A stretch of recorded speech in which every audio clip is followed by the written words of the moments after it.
Assalamualaikum. Hola holi cikabum cikabum. Nampak Akak ada sotong kering yang telah akak rendam di dalam abu cang. Air yang bercampur dengan abu cang selama 20 jam.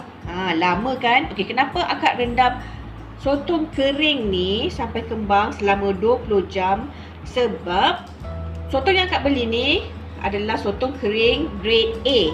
Kalau kita untuk makan kat rumah, beli yang grade A lah sebab dia tebal macam ni. Jadi memang kena rendam sampai 20 jam. Tebal dan dia besar. Sebesar periuk akak ni, dek. Besar periuk ni. Macam mana nak akak nak tunjukkan?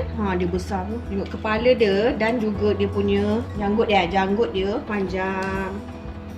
Itu sebab akak rendam sampai 20 jam. So, hari ni akak nak kongsikan cara akak masak sotong kering, masak sambal padu meletup kebabum. Macam tu. Okey. Sotong dah tersedia. Masak. Sebelum tu, jangan lupa like, subscribe dan share video akak ni. Selamat menonton. Okey, pertama-tama akak akan toskan dulu sotong ini daripada air yang akak dah rendam dengan abu cang. Kita buang air dia. Okey, akak rendamkan sotong akak ni dengan air dengan abu cang 20 jam tu. Akak tak ada tukar-tukar air. Akak rendam 20 jam dah siap. Macam tu je.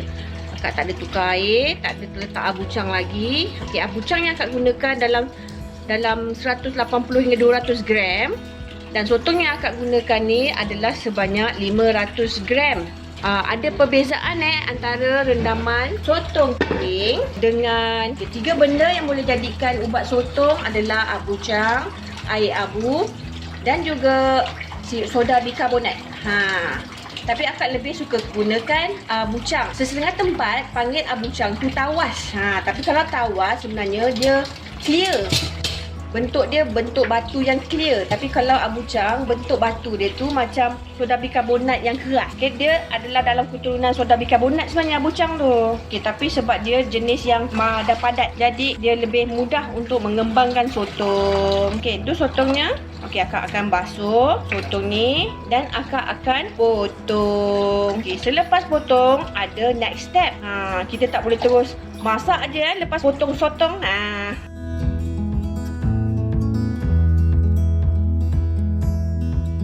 Okey, nampak tak sotong yang akak beli ni besar, panjang dah dia punya janggut.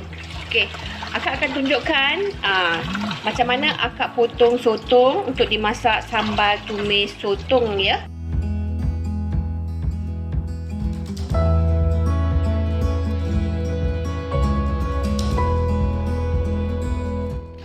Sementara akak nak potong sotong yang akak dah bilas tadi, akak akan rebus air bersama dengan halia. Inilah untuk kita celur sotong yang akak dah potong nanti ya. Okay, akak nak tunjukkan cara potong. Akak akan potong melintang macam ni. Okey, lebar untuk melintang ni dalam 1,5 inci. Lepas tu, akak akan potongkan dia 2 inci. 1 kali 2 inci. Potong badan ni sampai habis. Okay, akak akan tunjukkan cara nak potong dia punya ekor dia tu. Untuk ekor dia pula, okay, nampak dia ada sayap macam tu. Keluarkan ataupun potong sayap dia yang 3 segi tu. Potong dia terus. Okay, lepas tu potong dia sama juga. 1 kali 2. Okey, dah siap ekor. Akak akan tunjuk cara akak potong janggut. Okey, ini adalah janggut dia yang berada di kepala. Okey, just potong je panjang 2 inci 2 inci.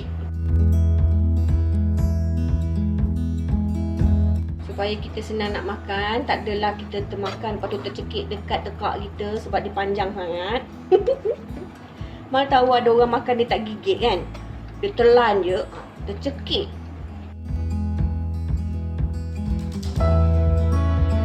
Yang paling penting you all make sure buang mulut dia. Ini kalau makan, kadang-kadang akak makan kat kedai tergigit apa dipanggil, mulut Potong, memang potong adik, potong gila. Potong selera tau. Maksudnya orang tu main potong pap saja. Dia tak bersihkan pun, tak buang pun. Dia punya mulut ni. Bila tergigit dia tajam. Ni tajam ni. Kalau kita tergigit. Aduh kotor. Okay, next step. Okay. Ini sotong yang akak dah potong habis semua.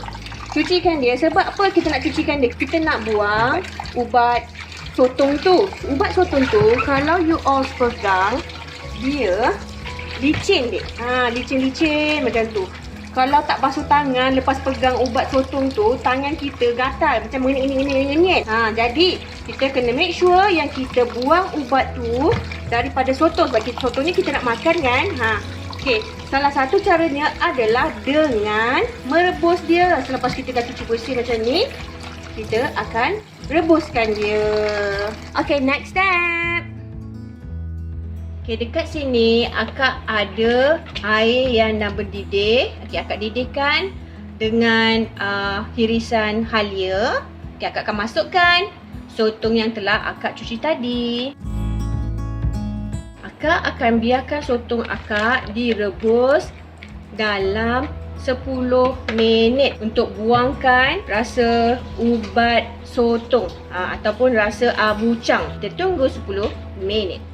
Okey, akak dah rebus sotong akak 10 minit. Akak tutup api. Okey, tengok dia akan rasa kenyal-kenyal bouncy macam tu. Itu yang sedap tu sambal sotong kering ni. Isi dia tebal. Isi yang tebal ni yang sedap ni. Akak akan toskan dia.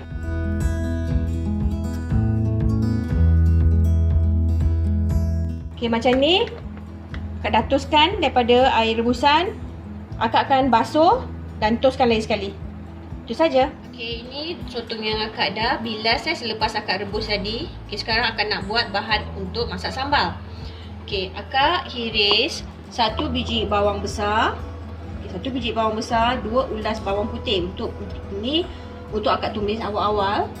Akak blend. Okey, dalam ni akak ada letak 2 inci halia, 13 biji bawang merah dan 7 ulas bawang putih. Ni akak akan blend halus.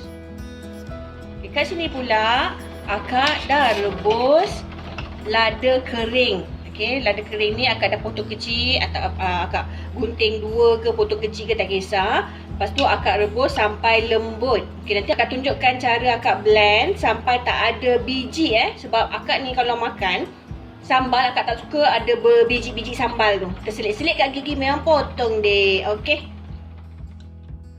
Okey, akak panaskan minyak dalam kuali. Lepas minyak panas, akak akan tumiskan bawang besar dan juga 2 ulas bawang putih yang akak tunjuk tadi tu yang telah akak iriskan.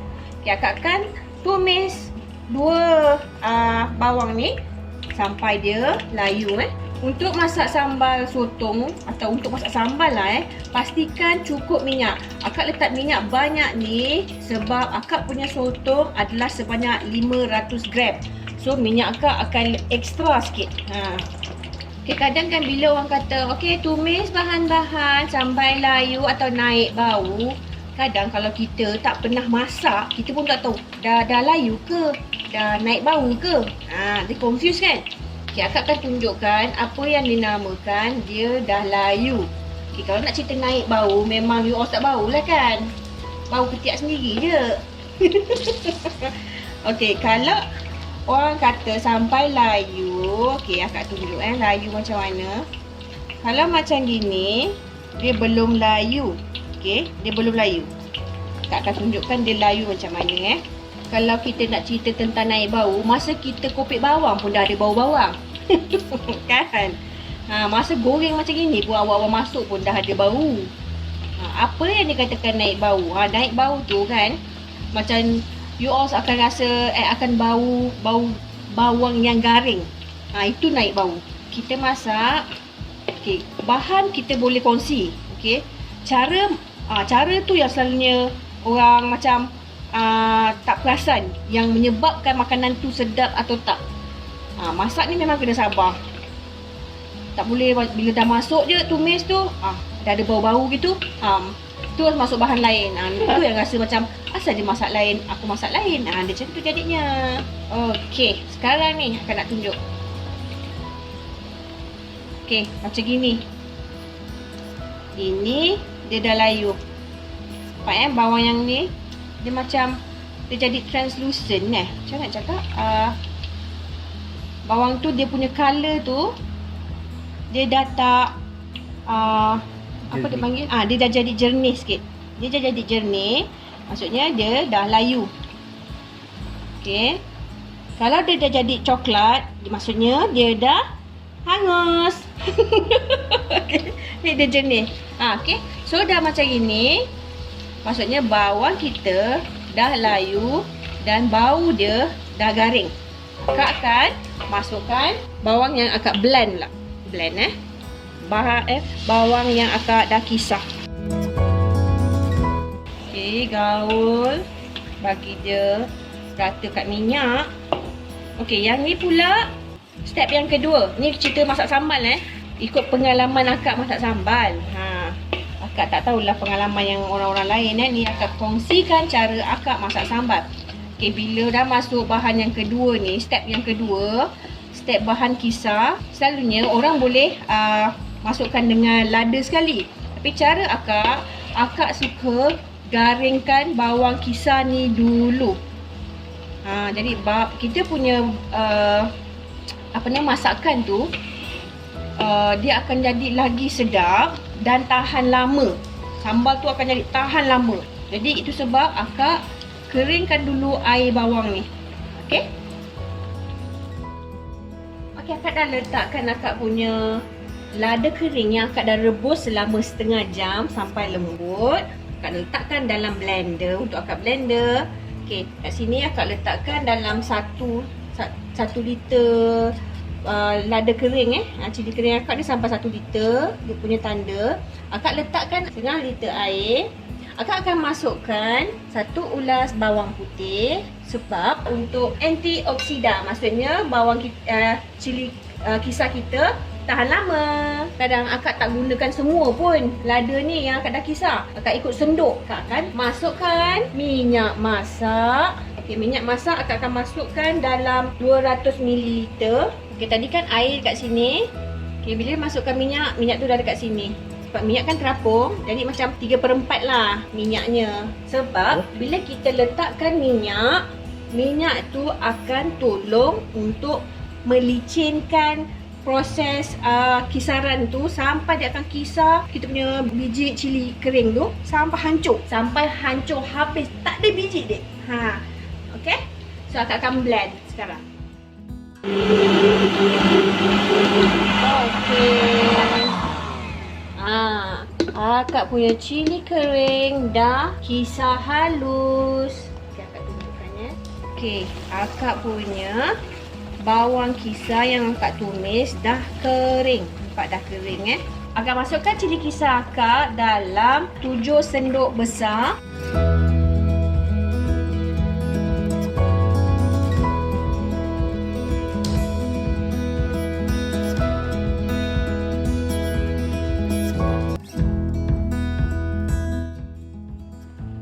Okey, cili ekstra ni kalau akak nak guna dalam masa terdekat, akak akan simpan dalam chiller. Kalau tak, akak akan simpan dalam freezer. Okey, rahsia untuk sambal tumis yang sedap adalah, itulah dia yang akak tunjukkan tadi tu, step 2 tu, bawang kisar akak goreng sampai garing. Sampai air dah tak ada. Dan juga ia adalah salah satu penyebab kita punya lada meletup-letup sebab air bawang. Jadi kalau kita asing-asingkan masak, jadi air bawang dah kering, baru masukkan sambal, jadi sambal kita tak meletup dik. Okey, sambil nak menunggu sambal akak naik minyak, akak akan masukkan seketul cube pati ikan bilis. Okey, akak dah masukkan air 2 kali Jadi kita tunggu lagi untuk dia garing. Okey, minyak akak dah naik. Akak akan masukkan 1 sudu kecil asam jawa, tapi penuh pembukit ni.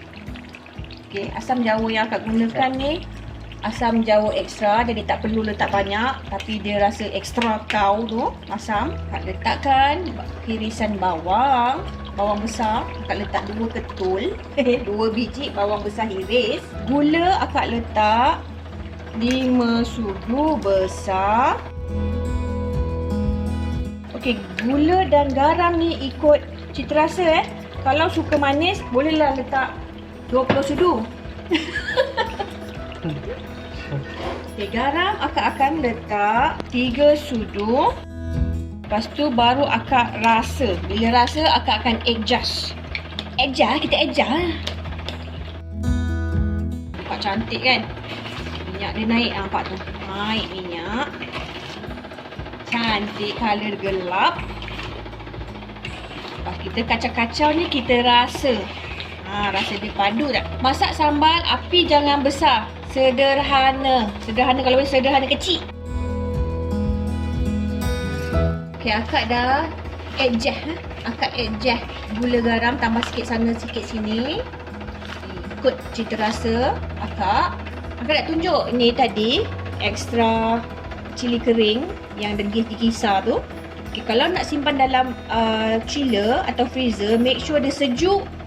Okey, dah room temperature baru simpan dalam icebox Kalau terus masuk dalam freezer, dia pecah bawah. Kalau terus masuk dalam chiller, dia beruap, nanti dia basi. Okey, akak dah boleh masukkan sotong.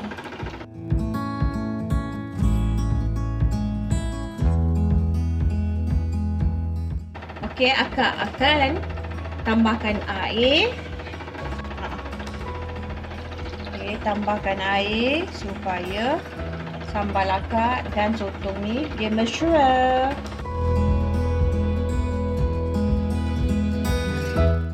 Tengok sambal akak ni, dia tak ada biji. Jadi dia smooth dia kan. Tengok, macam je, tak ada biji. Tu rahsia sambal cili kering tu. Mestilah kita rebus, kita blend, letak minyak sikit. Okay, akak akan biarkan minyak naik lagi sekali Okey, setelah sekian lama sempurna, okey, minyak dah naik, nampak minyak semua dah naik ke permukaan ni. Sambal pun dah color dia gelap cantik, menunjukkan lada akak dah garing. Macam inilah rasa sambal tumis yang sedap. Okey, kepekatan sambalnya terpulang ikut cita rasa masing-masing. Untuk akak suka dia tak pekat sangat, dia just nice. Macam boleh kalau tuang tu macam tu. Okey. Okay, bila kita masak sambal ni, make sure api kita sederhana kecil dan kita kena rajin check gaul. Jangan sampai dia berkerak kat bawah ni hangus. Memang dia akan jadi sambal hangus. Bila hangus dia ada rasa pahit-pahit tu tak sedap, dek. Okey. Dah siap dah sambal akak. Dah cantik.